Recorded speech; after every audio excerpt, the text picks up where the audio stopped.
مسیح کے بابرکت اور جلالی نام میں آپ سب کو سلام۔ پروگرام ناقابل یقین کے ساتھ آپ کی ہوسٹ ایمی ایک بار پھر حاضر ہے۔ مجھے امید ہے کہ آپ کو ہمارے پروگرام پسند آ رہے ہوں گے اور آپ کی معلومات میں اضافے کے ساتھ ساتھ آپ کے ایمان کی تقویت کا بھی باعث بن رہے ہوں گے۔ گزشتہ پروگراموں میں ہم نے بائبل مقدس کی پہلی کتاب جس میں تخلیق کائنات کا بیان ہے، اس کے بارے میں کیے جانے والے سائنسی اعتراضات اور ان کے جوابات کے بارے میں ہم نے دیکھا۔ آج کا ہمارا موضوع بھی تخلیق کائنات کے ایک اور بیان سے ہے، اور آج ہم سیکھیں گے کہ چاند سورج ستارے ان کی تخلیق کے بارے میں اور ان کے مقاصد کے بارے میں، اور بائبل مقدس ان حقائق کے بارے میں کیا کہتی ہے۔ ہمارے پروگرام میں ہمارے مہمان اسپیکر ہوں گے پاسٹر شرجیل صاحب۔ پاسٹر شرجیل صاحب، آپ کو پروگرام میں ایک بار پھر خوش آمدید۔ جی شکریہ۔ گزشتہ پروگرام میں جیسے ہم پیدائش کی کتاب کے بارے میں بات کر رہے ہیں، تو آج بھی ہم اسی تسلسل کو جاری رکھیں گے ضرور۔ اور تخلیق کائنات کے بارے میں ہی ہم تھوڑا سا کچھ اور سیکھیں گے، کچھ اور سائنسی اعتراضات جو کیے جاتے ہیں اور بائبل مقدس ان کے بارے میں کیا کہتی ہے۔ ہمارا موضوع جو ہے آج چاند سورج ستاروں کی تخلیق، ان کے مقاصد کے بارے میں ہے۔ تو سب سے پہلے میرا سوال آپ سے یہی ہے کہ خدا نے چاند سورج ستارے تخلیق کیوں کیے؟ بائبل مقدس اس کے بارے میں کیا کہتی ہے؟ شکریہ ایمی۔ ہم اس میں خدا کے کلام میں سے ہی اس کے جواب کو تلاش کرتے ہیں، جو کہ بالکل واضح ہے، اور اس میں بظاہر ہمیں شاید اس کا اندازہ نہیں ہو پاتا، اس لیے لوگ اس کو اعتراض بنا کر ہمارے سامنے پیش کر دیتے ہیں۔ تو خدا کے کلام میں سے پیدائش کی کتاب اس کے پہلے باب کی 14ویں آیت سے ہم تلاوت کریں گے، اور اس میں بہت واضح لکھا ہے، اور خدا نے کہا کہ فلک پر نیر ہوں۔ یہاں پر یہ دیکھیے کہ یہاں پر صرف ایک نیر یا ایک دو سورج ستارے کی بات نہیں ہو رہی، سورج چاند ستاروں کی بات صرف نہیں ہے، اور کہ دن کو رات سے الگ کریں اور وہ نشانوں اور زمانوں اور دنوں اور برسوں کے امتیاز کے لیے ہوں۔ یہ پرپز ان کا واضح کیا جا رہا ہے، ان کا مقصد واضح کیا جا رہا ہے کہ جو آسمان پر ستارے، سورج، چاند وغیرہ بنے ہیں، ان کا مقصد کیا ہے، ان کے وہاں موجودگی کی ریزن کیا ہے۔ پاسٹر صاحب، اس سے پہلے کہ ہم اپنی گفتگو کا آغاز کریں، آپ تھوڑا سا لفظ نیر کے بارے میں بتائیں۔ ضرور ضرور۔ لفظ نیر جو ہے یہ فارسی زبان کا لفظ ہے جو ہماری اردو میں استعمال ہوتا ہے، اور یہ اسی سے لفظ نور بنا، منور بنا، تنویر بنا، انور بنا۔ تو یہ نیر کے معنی ہے جو چیز نور دینے والی ہو، جس سے روشنی نکلتی ہو، ٹھیک ہے، یا جس سے روشنی منعکس ہوتی ہو، جس سے ریفلیکشن بھی ہوتی ہے، ٹھیک ہے، وہ بھی نیر کا کام کرتی۔ تو صرف ایک چیز نیر نہیں کہ جو سورس آف لائٹ ہے، ٹھیک ہے، جو ریفلیکٹڈ لائٹ کو بھی پریزنٹ کرے، وہ بھی نیر ہے، نیر میں ٹھیک آتی ہے۔ ہے جی۔ اب اور خدا نے کہا کہ فلک پر نیر ہوں، کہ دن کو رات سے الگ کریں، اور وہ نشانوں اور زمانوں اور دنوں اور برسوں کے امتیاز کے لیے ہوں۔ یہ ان کا پرپس ہے، یہ ان کا مقصد ہے، ان کی ریزن بتائی جا رہی کہ ان کی وہاں موجودگی کی ریزن کیا ہے۔ اور وہ فلک پر انوار کے لیے ہوں، روشنی کے لیے ہوں، کہ زمین پر روشنی ڈالیں، اور ایسا ہی ہوا۔ اب اس میں بہت سے مقاصد پنہاں ہیں، ٹھیک ہے، اس میں 3 بڑے مقصد ہیں۔ سو خدا نے 2 بڑے نیر بنائے، ایک نیر اکبر کہ دن پر حکم کرے، اور ایک نیر اصغر کہ رات پر حکم کرے، اور اس نے ستاروں کو بھی بنایا، اور خدا نے ان کو فلک پر رکھا کہ زمین پر روشنی ڈالیں، اور دن پر اور رات پر حکم کریں، اور اجالے کو اندھیرے سے جدا کریں، اور خدا نے دیکھا کہ اچھا ہے۔ اور شام ہوئی اور صبح ہوئی، سو چوتھا دن ہوا۔ یہ یعنی ترتیب سے ان کے مقصد کو واضح کیا جا رہا ہے کہ وہ کس طرح سے یہاں موجود ہیں، وہ کس مقصد کے لیے بنائے گئے ہیں۔ خدا تعالیٰ نے یہ کوئی بھی ایسے کھیل نہیں کھیلا، یہ ایسی چیز نہیں ہے کہ کائنات اس نے بلا مقصد بنا دی ہے، ٹھیک ہے، اس کا کوئی سبب ہے، اس کی کوئی ریزن ہے۔ میں اس کی مثال مختصر سی یہ دوں گا کہ جب کوئی شخص عمارت یا گھر تعمیر کرتا ہے تو گھر کے رہنے والے باسیوں کے لیے کرتا ہے، بالکل اور جب وہ گھر تعمیر ہو رہا ہوتا ہے تو اس وقت وہ رہائش کے قابل نہیں ہے، لیکن جب اس کی مکمل آرائش و تزئین ہو جاتی ہے تو پھر اس میں رہائش کی جاتی ہے۔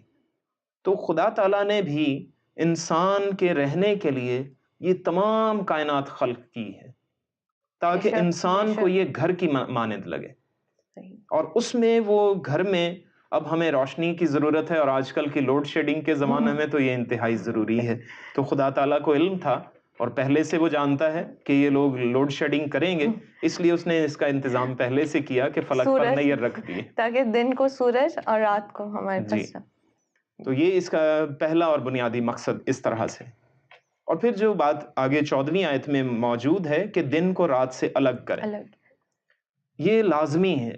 صرف دن اور رات کو الگ الگ کرنے کا جو بیسک ذریعہ خدا تعالیٰ نے بنایا، وہ جو روشنی شروع میں 3 دن میں تھی، اب اس کو خدا نے ایک سائڈ پہ کر لیا ہے، ٹھیک ہے؟ اب اس نے اس کام کے لیے کسی اور چیز کو اپوائنٹ کر دیا، اس کو مقرر کر دیا ہے، فکس کر دیا، ایک جاب دے دی کہ آپ نے یہ دن کو رات سے الگ کرنا ہے، یہ ضروری تھا۔ اور یہاں پر اس نے کس چیز کو رکھا؟ ایک نیر اکبر کو اور دوسرا نیر اصغر کو۔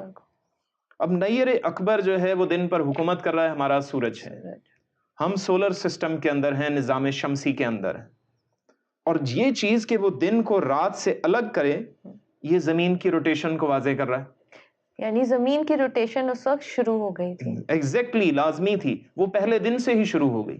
زمین روٹیٹ کری اور زمین بالکل سورج کے گرد گھوم رہی ہے۔ جی، وہ اپنے ایکسس پر بھی گھوم رہی ہے، ٹھیک ہے، اور اس کے ساتھ ساتھ وہ سورج کے گرد بھی گھوم رہی ہے۔ سورج کی روٹیشن اکثر ہم لوگ جب یونیورسٹی میں تھے تو ہمارے ایک استاد اکثر بتاتے تھے، وہ پین کی مثال دے کے کہ بڑی، وہ کہتے تھے کہ زمین اس طرح بھی گھوم رہی ہے اور اس جی طرح بھی اپنے ایکسس پہ بھی گھوم رہی ہے بالکل اور سورج کے گرد بھی گھوم بالکل رہی ہے۔ بالکل، وہ اور یہ بہت واضح پہلے دن سے ہی بائبل مقدس کے لازمی بیان تھا، کے مطابق کہ پہلے دن سے ہی شروع ہوگی۔ جی، ورنہ دن اور رات نہ ہو پاتے اگر زمین کی روٹیشن نہ ہو، جو اپنے ایکسس کے گرد وہ گھومتی ہے ایک لٹو کی مانند، بالکل وہ اگر نہ گھومے تو پھر دن رات نہیں ہو سکتے۔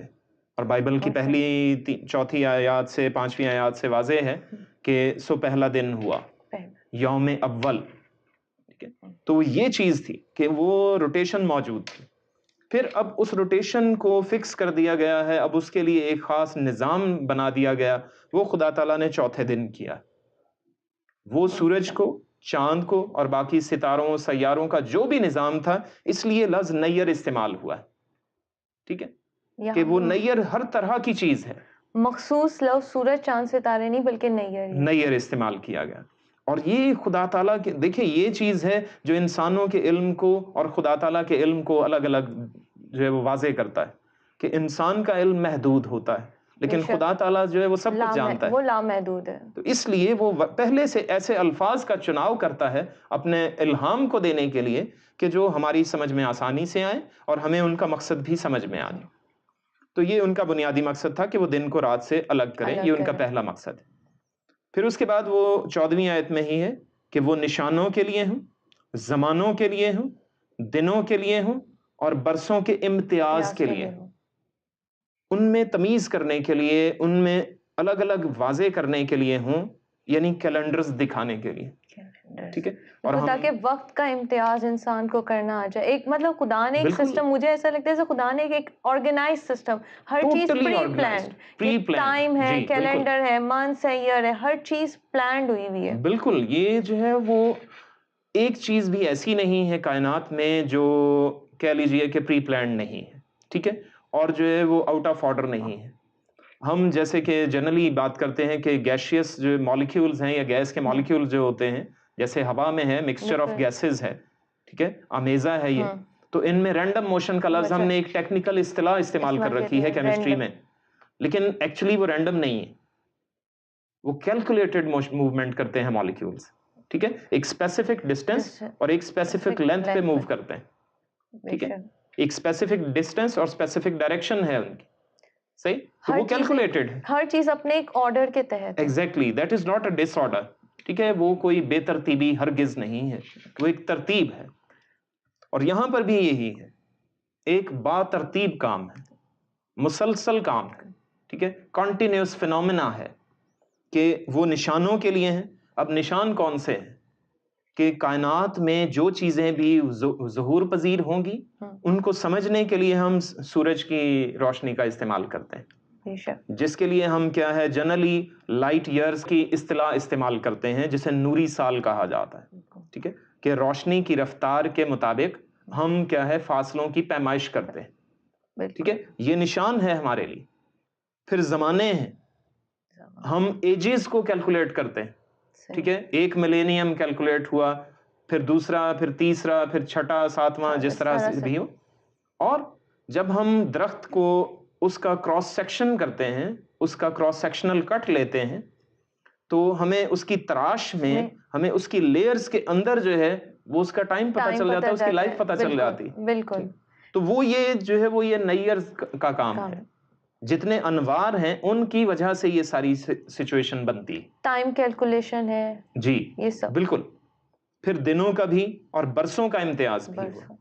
اب یہاں پہ لفظ برس نہیں کہا گیا، برسوں کا. جی، برسوں کا امتیاز ہے، کیونکہ جو اقوام پر پھر یہ چیز، کیونکہ یہ ساری باتیں انسان کے لیے ہیں، مختلف ادوار کے جو انسان تھے، قومیں تھیں، ان کے لیے، ان تمام اقوام کے لیے یہ کیا تھا، یہ ایک امتیازی نشان تھا کہ وہ اپنے اپنے دنوں کی کیلکولیشن کس طرح سے کرتے ہیں، وہ دنوں کا حساب کیسے رکھتے ہیں. اور دن تو 24 گھنٹے کا ہی ہے. ٹھیک ہے، لیکن جو کیلنڈر، جو سالانہ، جو برسوں کی جو کیلکولیشن تھی، وہ مختلف اقوام نے مختلف صورت میں کی. اور اگر ہم دیکھیں تو بہت سارے کیلنڈرز ہیں ابھی بھی. اس وقت بھی دنیا میں بہت سے کیلنڈرز رائج ہیں. کچھ شمسی ہیں، کچھ قمری ہیں. بالکل. اور ہم پڑھتے ہیں چائنیز الگ کیلنڈر ہے اور کرسچن کیلنڈر الگ ہے. تو بہت سارے کیلنڈر اس وقت بھی ہیں. اور میں ایک بات ایڈ کرنا چاہوں گی کہ ابھی جو ہم جو کیلنڈر یوز کرتے ہیں وہ شمسی ہے، سولر کیلنڈر ہے، اور اس کے مطابق سال میں 365 ڈیز ہوتے ہیں. لیکن جو قمری کیلنڈرز ہیں، جیسے یہودی لوگ ابھی بھی قمری کیلنڈر استعمال کرتے ہیں، وہ جو قمری کیلنڈر ہے اس میں جو دنوں کی تعداد ہے وہ 354 ڈیز ہے.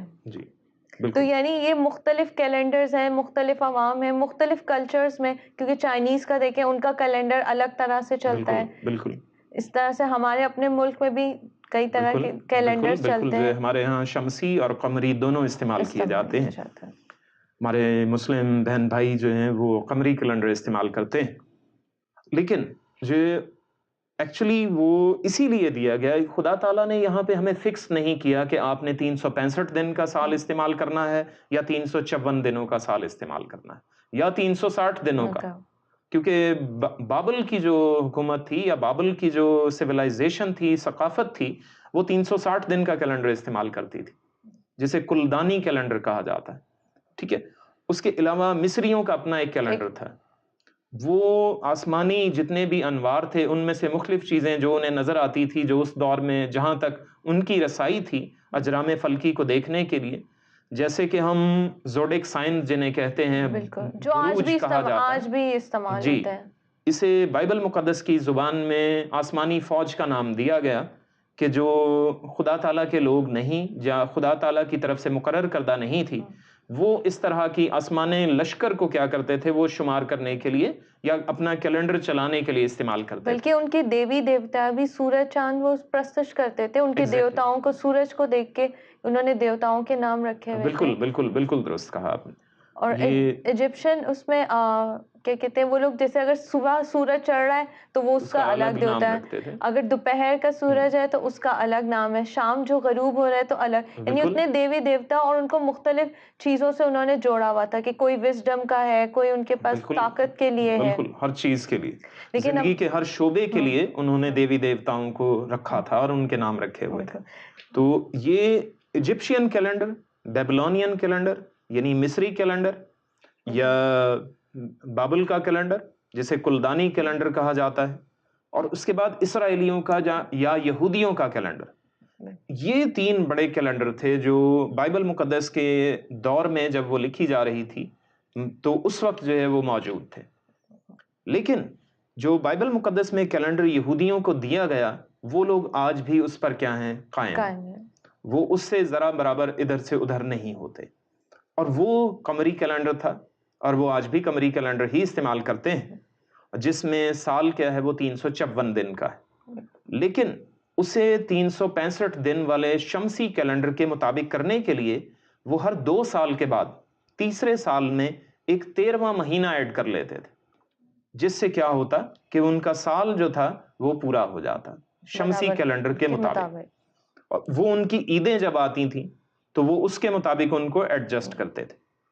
لیکن یہاں پر ہم پھر واپس اسی چیز پر آتے ہیں کہ یہ کیلنڈرز جو تھے اور یہ جو دنوں اور زمانوں کا امتیاز تھا، یہ انسان کے جو مختلف ادوار گزرے ہیں، مختلف سویلائزیشنز جنہیں کہا جاتا ہے، یا مختلف ثقافتیں دنیا میں گزری ہیں، ان کو واضح کرنے کے لیے یہ سورج کا استعمال تھا۔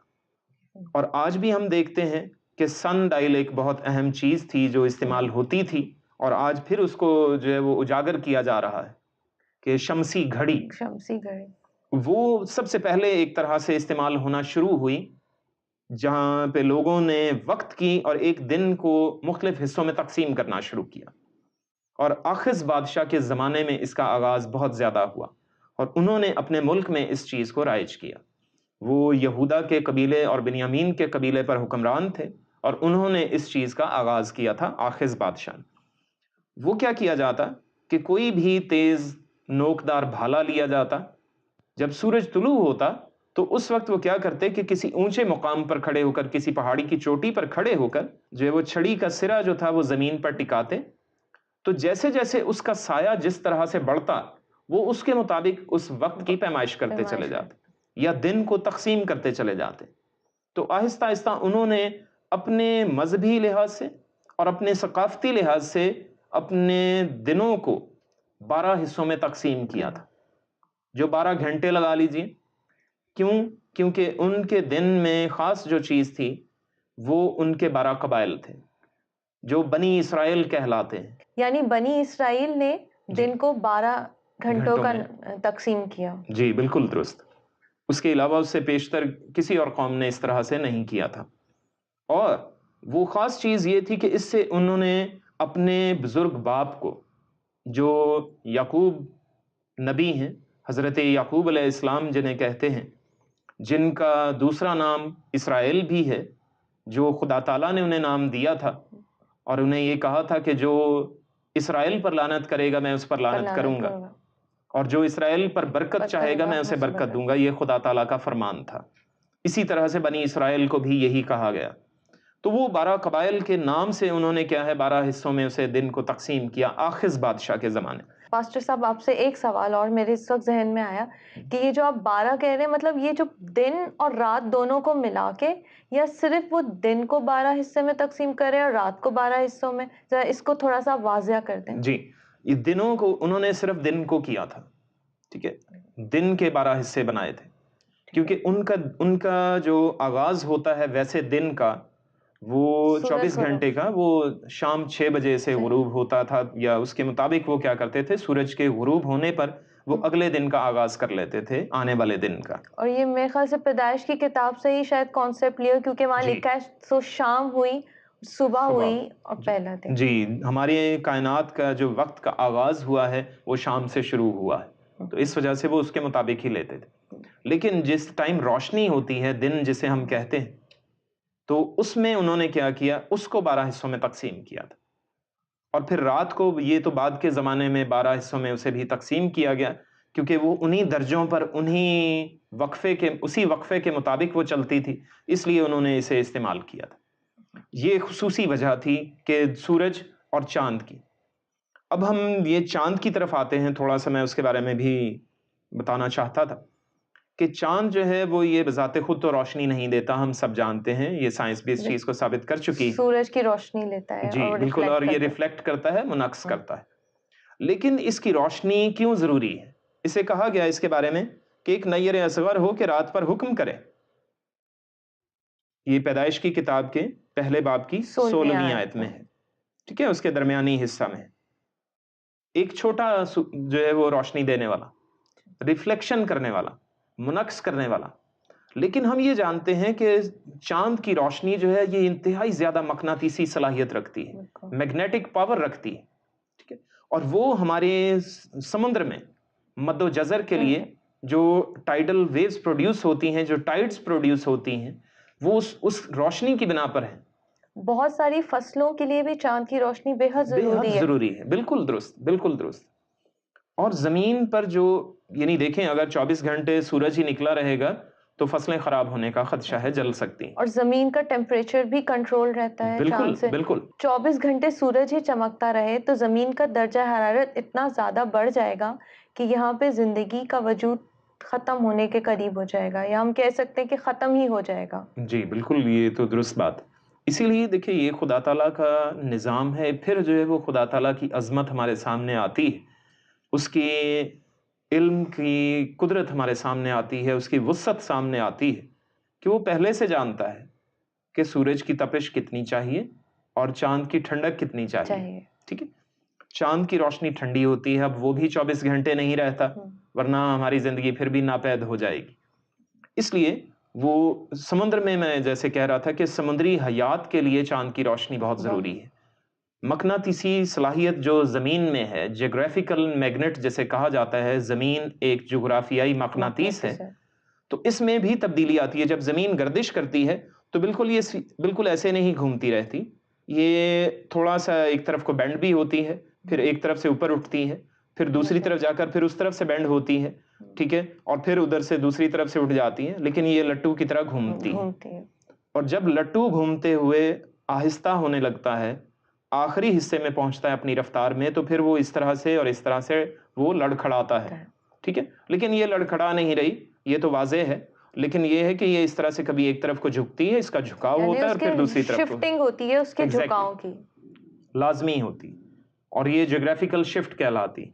تو اسی طرح سے یہ ضروری تھا سورج کے لیے بھی اور چاند کی روشنی کے لیے بھی کہ وہ ہم تک اس طرح سے پہنچے، اور یہی شاید موسموں کی تبدیلی کا باعث بھی ہے۔ یہ نہیں تو سیزنز پر بالکل، یہ زمانوں کی جو بات کی گئی ہے وہ سیزنز کی خاص بات ہے کہ موسم تبدیل ہوتے ہیں، اگر وہ تبدیل نہ ہوں تو پھر ہمارے لیے پھر مشکل ہے۔ اگر گرمی رہے گی سارا سال تو مشکل، سردی رہے گی تو بھی مشکل، ٹھیک ہے، بہار، خزاں، یہ سب موسم انہی بنا پر آتے ہیں۔ سورج، چاند، ستارے ایک توازن دے رہے ہیں جس سے زندگی زمین پر رواں دواں ہے، قائم بالکل ہے۔ درست ہے، بالکل، اور یہ اگر یہ توازن ہی خراب ہو جائے تو پھر زندگی یہاں پہ ختم ہو جائے گی، بالکل ختم ہو جائے گی۔ سمندر میں ان لہروں کی بنا پر بحری جہاز سفر کر سکتے ہیں۔ سمندر کی جو لہریں ہیں وہ مقناطیسی جو شعاعیں یا مقناطیسی لہریں چاند سے آتی ہیں، ان کی بنا پر یہ ویل مچھلی، ڈالفن مچھلی اور دوسری کئی مچھلیاں وہ سمندر میں اپنے راستے تلاش کرتی ہیں۔ اگر یہ نہ ہوں تو وہ اپنے راستے سے بھٹک جائیں گی اور یہ سمندری حیات ناپید ہونا شروع ہو جائے گی، مرنا شروع ہو جائے گی۔ اور پرانے وقتوں میں لوگ جو ہیں وہ بھی ان راستہ تلاش کرتے تھے سورج سورج اور اور چاند کی جیسے وجہ سے، ہم دیکھتے ہیں کہ یسوع مسیح کی پیدائش کے وقت مجوسی جو تھے اس ستارے کے پیچھے چلتے ہوئے ہیں۔ بالکل تو آج بھی کیا لوگ ستاروں کو یوز کرتے ہیں راستے ڈھونڈنے کے لیے؟ بالکل بالکل، جو ہے کیا وہ جو کچھ علم نجوم والے ہیں، اسے ایک الگ سے علم کا نام دے دیا گیا، علم نجوم، کہ علم نجوم یعنی نجوم جو ہے، نجمہ یہ لفظ جو ہے وہ انجم، یہ ستارے کے لیے یہ بھی فارسی میں استعمال ہوتا ہے۔ تو یہ جو لفظ ہے وہ بھی اسی طرح سے تھا کہ یہ علم جو ہے وہ لوگ ستاروں کی گردش یا ستاروں کی حرکت کے تحت جو ہے وہ اپنے حالات تبدیل کرتے تھے یا اپنے ماحول میں تبدیلی لاتے تھے، لیکن وہ ان کا ایمان اس طرح سے ہوتا تھا، وہ بھی بت پرستی کے زمرے میں آتا ہے کہ لوگ جو ستاروں پر ایمان یا ان کی گردش پر ایمان رکھتے ہیں۔ علم نجوم پر ایمان رکھنے کو ہمیں نہیں کہا گیا، وہ سیکھ کر آپ اس کے ذریعے اپنی زندگی کو بہتر بنائیں اور خدا تعالیٰ کی حمد و توصیف میں آگے بڑھیں، تو وہ اچھی بات ہے، بنسبت کہ آپ جو ہے وہ ذائچے بنائیں اور ان ستاروں کے ذریعے آپ اپنے حالات میں فرق کرنے کی کوشش کریں۔ آج کے دور میں بھی یہ تو بہت کامن ہے، اگر ہم دیکھتے ہیں کوئی بھی رسالہ اٹھا لیں، کوئی بھی ٹی وی دکھا لیں، وہ یہی بتا رہے ہوتے ہیں کہ آپ کے ستارے یہ کہتے ہیں، آپ کے ستارے یہ کہہ رہے ہیں، یہ آگے ہونے والا ہے۔ تو یہ اس علم کا میں کہتی ہوں کہ شاید ناجائز فائدہ اٹھایا جاتا ہے۔ ایگزیکٹلی، یہ جو ہے وہ یہ اس کا غلط استعمال ہے، غلط استعمال ہے، اور یہ بت پرست اقوام کا شیوا تھا جس کو پامسٹری سے جوڑا جاتا تھا، ٹھیک ہے، ہاتھ دیکھنے سے، ہاتھ کی لکیروں میں بھی ستاروں کی گردش کو سامنے رکھا جاتا ہے، اور یہ سب باتیں یہ ہندوؤں میں بہت زیادہ ہیں، ٹھیک ہے، اور جو پرانی بت پرست اقوام تھیں جیسے یونانی تھے، رومی تھے، کلدانی تھے، ان سب میں یہ بہت باتیں پائی جاتی تھی. یہ انہی نے آغاز کیا ہے ان چیزوں کا, لیکن آج بھی بہت سے لوگ اس کو کرتے ہیں.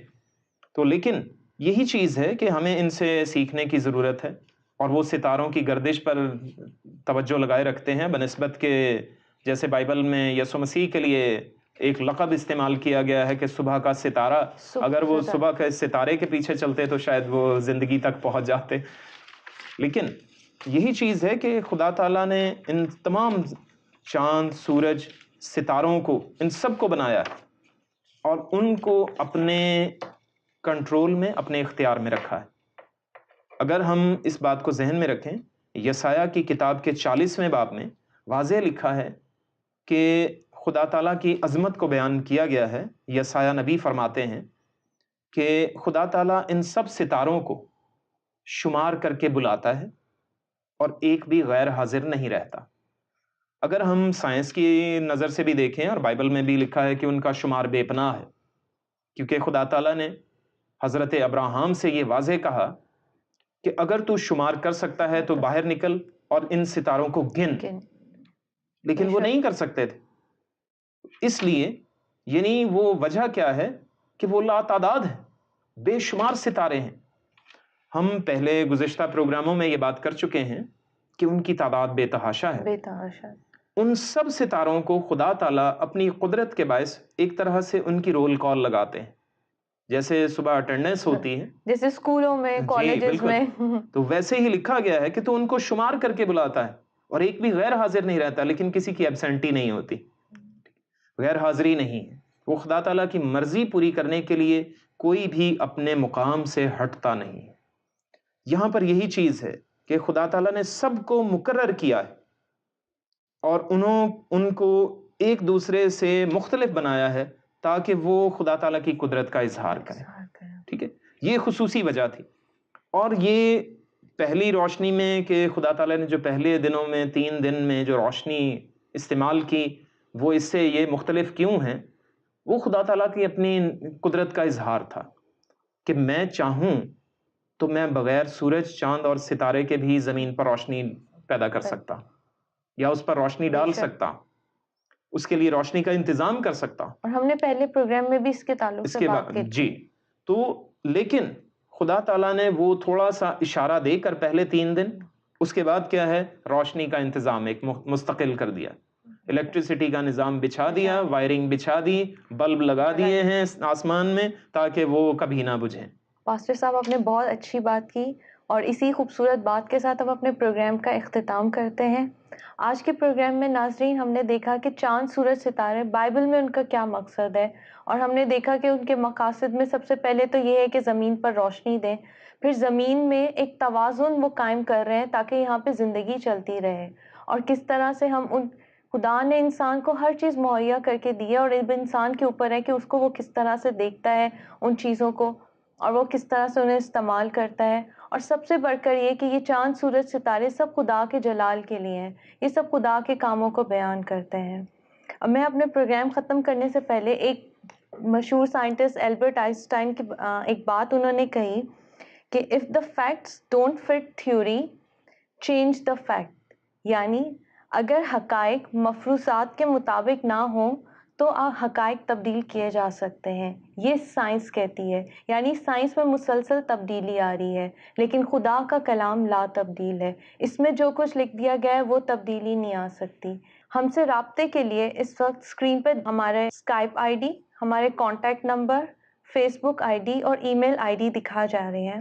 آپ ضرور ہم سے رابطہ کریں اور اپنی رائے سے ہمیں آگاہ کریں, اور اگر کوئی سوال آپ ہم سے کرنا چاہتے ہیں تو وہ ضرور ہم سے شیئر کریں. خدا حافظ.